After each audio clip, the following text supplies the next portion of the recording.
جی السلام علیکم سامعین محترم، امید ہے کہ آپ سب خیر و عافیت سے ہوں گے۔ آج کا جو ہمارا موضوع ہے وہ قرآن پاک کی ایک آیت کا مفہوم ہے، جس میں اللہ و تبارک تعالیٰ نے اپنی کریمی کا اور انسان سے گویا بندے سے شخص سے اپنی محبت کا اظہار کیا، اور یہ اظہار صرف ایسا نہیں ہے کہ مسلمانوں کے لیے، ایسا نہیں ہے کہ یہ اظہار صرف ایمان والوں سے ہے، بلکہ اس اظہار کو اللہ و تبارک تعالیٰ نے اپنے بندوں سے گویا تمام انسانیت سے اس کو بیان فرمایا۔ آپ یقین کریں کہ میں جب بھی اس آیت کا مفہوم بیان کرتا ہوں، میں جب بھی اس آیت مبارکہ کو بیان کرتا ہوں تو ایک خاص قسم کی، میں نے جب بھی اس آیت کو یقین کریں مطالعہ کی ہے، میرے پہ ایک خاص قسم کی کیفیت طاری ہو گئی، کیونکہ اس میں جو لفظ استعمال کیا اللہ و تبارک تعالیٰ نے، حقیقت میں وہ اپنے معنی میں بہت بڑا ہے، بہت بڑا ہے، بہت وسیع ہے۔ آیت مبارکہ ہے سورۃ الانفطار کی۔ قرآن پاک میں اللہ و تبارک تعالیٰ ارشاد فرماتا ہے یا ایھا الانسان ما غرک بربک الکریم۔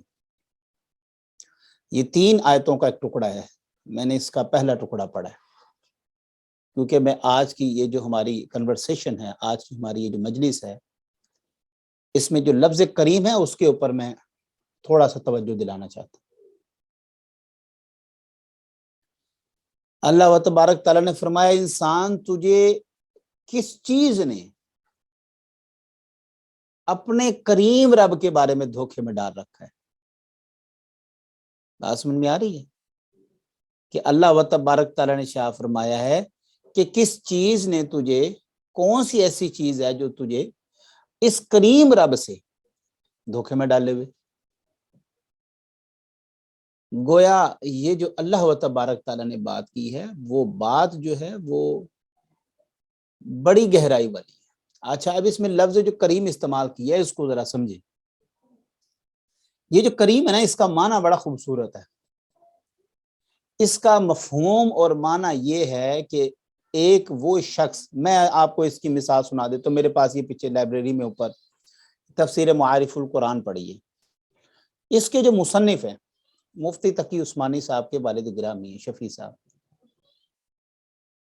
وہ مفتی صاحب بتاتے ہیں کہ ایک دفعہ والد گرامی کے پاس ایک سائل آ گیا، فقیر آیا، نوک ہوا، تو میں باہر دیکھنے کے لیے گیا، تو میں نے آ کے والد صاحب کو بتایا کہ والد صاحب وہ اس طرح باہر ایک فقیر آیا ہوا ہے، تو آپ کیا کرنا ہے، کیا اس کو دینا ہے؟ آپ نے آج سے یہ 50-60 سال پہلے کی بات میں بتا رہا ہوں، یہ میں آج کی بات نہیں بتا رہا، یہ پچھلے 2-4 سالوں کی بات نہیں بتا رہا، یہ بات تقریباً 50-60 سال پہلے کی بات ہے۔ آپ نے فرمایا کہ 100 روپے دیا آپ نے فرمایا یہ 100 روپے لیں اور جا کے فقیر کو دے دیں۔ یہ اب آپ خود اندازہ لگا سکتے ہیں، جو کم سے کم لوگ میری ایج کے ہیں یا جو میرے سے سینئر ہیں، وہ اس بات کا اندازہ لگا سکتے ہیں آج سے 50 سال پہلے 100 روپے کی کیا ویلیو تھی۔ اچھا، آپ نے دے دیا ان کو، جب دیا، اب دیکھیں ایک مفسر ہے نا جی، ایک وہ شفیع صاحب پھر مفسر ہیں، اور پھر ظاہری بات ہے جب وہ کسی بھی اپنی زندگی کے لمحے کو گزاریں گے تو وہ قرآن کے بالکل عین مطابق ہوگا۔ یہ تو ہم جیسے بدعمال لوگ ہیں اور ہم جیسے گناہگار لوگ ہیں جو اپنی زندگی کا صبح سے لے کر شام تک شب و روز ہم جو ہے وہ گناہوں میں بیتاتے ہیں، لیکن پہلے لوگ ایسے نہیں تھے۔ خیر جی، شفیع صاحب نے دیا 100 روپے، مفتی صاحب فرماتے ہیں میں جا کے فقیر کو دے آیا، لیکن آ کر میں نے سوال ضرور کیا کہ حضور آپ نے 100 روپے دے دیا اس کو، وہ تو اس کا مستحق بھی نہیں تھا، وہ تو مطلب ہم جس طرح ہماری زبان میں کہتے پیشہ ور تھا، وہ اتنا مستحق نہیں تھا، 5-10 روپے دے دیتے چلے، یہ بھی اس وقت کی بہت بڑی رقم تھی، مطلب یہ 5-10 روپے بھی چھوٹی بات نہیں تھی۔ تو آپ 10-20 روپے دے دیتے, آپ نے 100 روپے دے دیا اس کو. اگلی بات سنیں جناب, ایمان تازہ کریں. آپ نے فرمایا اگر یہ دیکھا جائے کہ یہ مستحق تھا یا نہیں تھا, تو آپ یقین کریں کہ اللہ و تبارک تعالی ہمیں ایک گھونٹ پانی کا بھی نہ دے. گویا ہم تو اس کے بھی مستحق نہیں ہیں. جو زندگی ہماری نافرمانیوں میں, بدعمالیوں میں, اور اس طرح صبح سے لے کر شام تک خدا وحدہ لا شریک کے احکام کی نافرمانیاں کرتے ہوئے گزر جاتی ہے, تو گویا ہم تو اس کے بھی مستحق نہیں ہے کہ ہمیں وہ ایک گھونٹ پانی کا دے. پھر بھی آپ دیکھیں اللہ و تبارک تعالیٰ کا یہاں پر جو صیغہ استعمال کی ہے, اور حقیقت میں انسان کے ساتھ کریم ہی آ سکتا ہے. اس سے بیسٹ کلیبوریشن جو ہے وہ کریم کے ساتھ انسان کی, میں سمجھتا ہوں کہ اس آیت میں بیسٹ ہو ہی نہیں سکتی تھی. پھر خدا کا کلام ہے جی, بات تو یہ ہے نا کہ خدا کا کلام ہے, پھر اللہ کا کلام, یہی تو چیز ثابت ہوتی ہے کہ جہاں پر انسان کی عقل دنگ رہ جاتی ہے کہ لفظوں کا جوڑ کیسا ہے, تال میل کیسا ہے, جہاں پر آیتوں کی ایسی خوبصورتی کے ساتھ پرویا ہوا ہے, تو یہ انسان کا کام تو ہو بھی نہیں نہ سکتا جی. انسان کی تو اتنی ویلیو بھی نہیں کہ وہ لفظوں کے چناؤ میں اتنا احتیاط برتے. الغرض یہاں پر جو اللہ و تبارک تعالیٰ نے لفظ کریم استعمال کیا ہے, گویا اس کو اللہ و تبارک تعالیٰ نے انسان کے ساتھ جوڑا ہے. اچھا, اب یہ جو کریم ہے اس کا معنی یہ بنا کہ کوئی اس چیز کا مستحق ہے یا نہیں ہے, وہ پھر بھی اس کو عطا کرتا ہے. بات سمجھ میں آ رہی ہے؟ گویا وہ اس کا مستحق ہے یا نہیں ہے, وہ پھر بھی اس کو عطا کر رہا ہے. اب انسان جو اللہ کی بندگی کرتے ہیں, جو اللہ کے احکامات پر عمل کرتے ہیں, اپنی زندگی کا شب و روز وہ اللہ کے فرما برداری میں, اس کی اطاعت میں گزارتے ہیں. اچھا, اس میں لفظ اطاعت میں نے استعمال کی, اس کی پچھلے 1-2 ویڈیو میں نے ڈیفینیشن بتائی کہ اصل میں اطاعت کا معنی کیا ہے. جو اطاعت کرتے ہیں اللہ اور اس کے رسول کی, وہ تو اس کے مستحق ہیں ہی.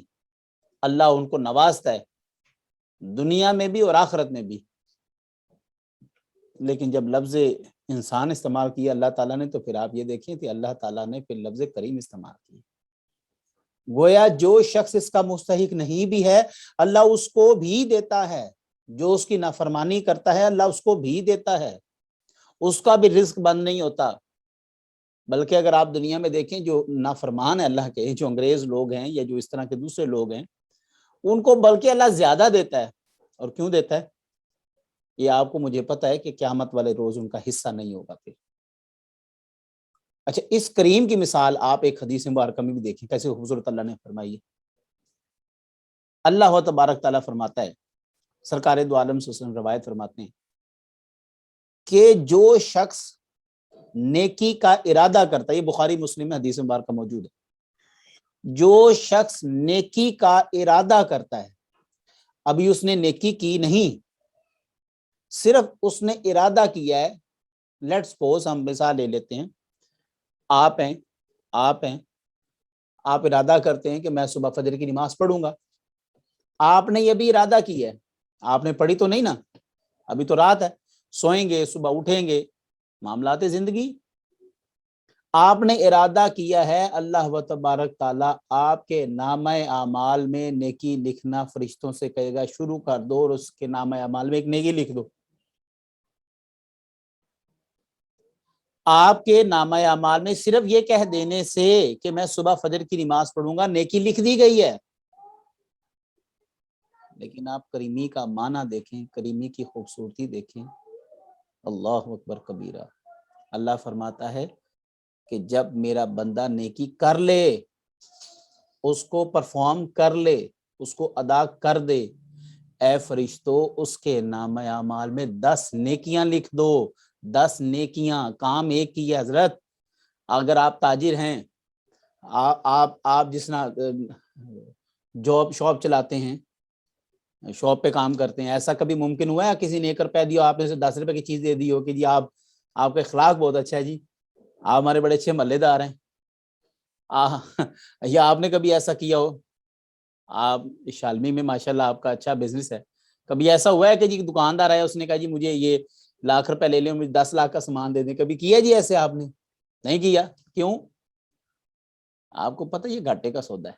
لیکن اللہ کی کریمی دیکھیں جی، اس کی اپنے انسان سے، اس کی اپنے بندے سے محبت دیکھیں کہ آپ نے ابھی ارادہ کیا ہے، گویا اس نے آپ کے نامہ اعمال میں نیکی کو لکھ دیا ہے، اور اب آپ اس کو پرفارم کریں گے. جب آپ اس کو ادا کریں گے تو آپ کے نامہ اعمال میں اللہ و تبارک تعالیٰ فرشتوں سے کہے گا کہ 10 نیکیاں لکھ دیں. حضرت پھر خطاب بھی دیکھیں نا انسان کو ہے کہ یا ایھا الانسان ما غرک بربک الکریم، تجھے کس شے نے، یہ تسلی دیکھیں کہ یہ جو لفظ ہے نا ما غرک بربک الکریم، یہ بہت ڈیپتھ والا ہے. رکت طاری ہو جاتی ہے حضرت، رکت طاری ہو جاتی ہے. کس چیز نے، ایسی کون سی چیز ہے دنیا کی جو تجھے میری کریمے سے زیادہ پسند ہے، جو تجھے میرے سے زیادہ عزیز ہے، جس نے تجھے اتنا اپنے اندر غرق کر لیا، اتنا اپنے اندر غرق کر لیا کہ تو مجھے بھول گیا، اپنے کریم رب کو بھول گئے. اس کریم رب کو کہ جو تو مستحق ہے یا نہیں ہے. وہ شفیع صاحب نے تو فرمایا تھا نا ایک گھونٹ پانی کا، میں تو اس سے بھی اگلی بات کرنے لگا.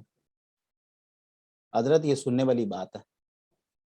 اگر اللہ و تبارک تعالیٰ ہمارے نامہ اعمال کے مطابق اگر بات کی جائے، اگر ہمارے نامہ اعمال کے مطابق، آپ یقین جانیں کہ ہمیں تو ایک سانس کا حق بھی نہیں ہے کہ ہم اسی کی زمین پر، اسی کے دیے ہوئے سے پہن کر، اسی کے دیے ہوئے سے کھا کر، اور اسی کی فضا میں رہ کر سانس لیتے ہوئے، اسی کی بادشاہت اور حکومت میں رہتے ہوئے ہم علم بغاوت اٹھائے بیٹھے ہیں. ہم تو ایک سانس کے مستحق نہیں حضرت، ہم تو ایک سانس کے مستحق نہیں ہیں. تو یہ اس کی کریمی ہی ہے کہ اتنا کچھ دیکھنے کے باوجود وہ انسان سے درگزر کرتا ہے، وہ انسان کو کچھ بھی نہیں کہتا. ایک وقت مقرر ہے، معین ہے ایک وقت، اس پہ پھر وہ ہم سے سوال کرے گا.